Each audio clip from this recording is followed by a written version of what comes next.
Well, this is a nice moment for me. I get to introduce my friend Linda, who I met when Leanne and I were in Canada and was part of our church at St Albert Alliance.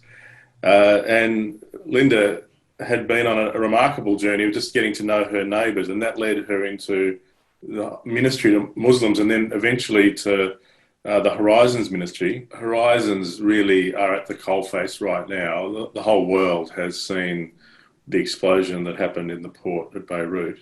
And just tell us a little bit about what's been the impact of that explosion that people have are still.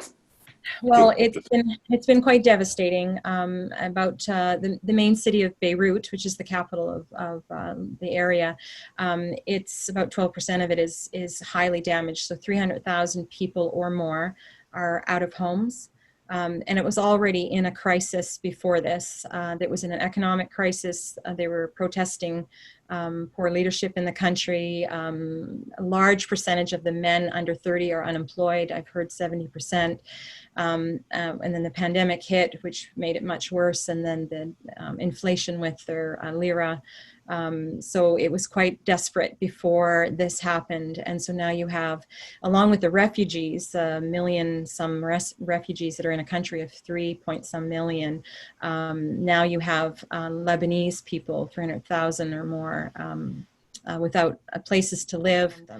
And a lot of people have been injured, families have been quite hurt. I think the number right now is maybe in the 130s, the last I read, but I know it's going to be more. They're digging people out. They're finding bodies, and it's going to be quite substantial. So there's so many people. The population is very dense there, but it goes up a long ways. And even my boss's home, I believe he was 25 kilometers away. His front door split in half. Wow. Up the mountain, and his windows were cracked. So this is very common, what's happened. And so the destruction, and I think you'll probably show some pictures, it's just you can't really describe it. Even looking at the pictures, it's hard to understand how widespread it is, and how this is going to impact Lebanon for years. They've never had a disaster this bad. It's billions and billions of dollars of damage. And, their source of food's been pretty much wiped out. I think I read 6 months of wheat was destroyed, and bread is a big part of what they can afford in this culture. So 6 months is a lot. So what is Horizons doing? I mean, obviously in this first moment, there's just an orientation to this new reality, but they've already kicked into gear, haven't they? Yes, they absolutely have. The first group, we have a number of different groups. So first of all, we're all over Lebanon. We have a number of centers. The main one is in Beirut. It impressed me so much that our Kurdish team were out. They pooled their money together. They don't have much money of their own. They don't get a huge salary, and they pooled about $500, and they went out into the streets immediately, bringing food and refreshments for anybody that they could help.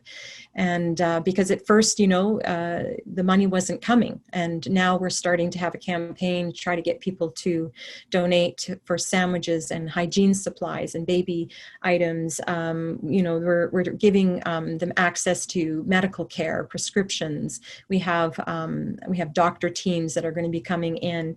One of the big things we're doing right now is putting plastic sheeting up in homes to block weather from their homes until glass can be replaced, because glass is rare already in Lebanon before this happened. So we feel like we've been kind of appointed to this time to be that presence in Lebanon, and we're already well set up and entrenched in many, many different areas, and we have a huge team in Lebanon. We've been growing exponentially over the last number of years, and that just gives us more hands and feet to sort of do these things. So one of the things that we're doing is obviously food preparation.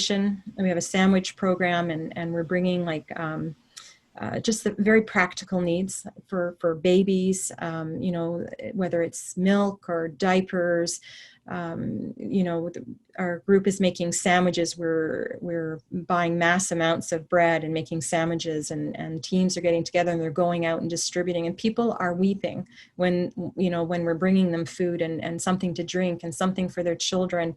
You know, most of them are living out on the street if they don't have somewhere to go. I mean, what do you do? And it's a rubble all around them. So how do Aussies chip in? How do we give a hand? Well, we have a website set up, and I've given you the link so that you can put it up today. But it's our website is horizonsinternational.org, and then it would be /Lebanon crisis. That will take you to the page that shows you the list of things I talked about that we're doing in Lebanon right now, and I'm sure that list will grow. That is just, you know, right now what we've decided that we can focus on and can manage. But as our donations grow, that will expand. I'm certain that it will. But the best thing that they can do is donate, you know, through the link. And just to give people an idea, I wrote this down. So $25 would give 30 sandwiches out. You know, and $25 would also probably pay for 5 windows to be covered in a plastic to protect a home. If you can't give, I would really ask for prayer over our team, for wisdom, to know exactly what the needs are and where we should put the finances, but to preach the gospel in a bold way and that people would receive it. Thanks, Linda. It's nice for people to meet you, but it's a shame about the circumstances. Yes, well, I do appreciate it, and bless your church, and I pray that that you can get involved and be blessed through it.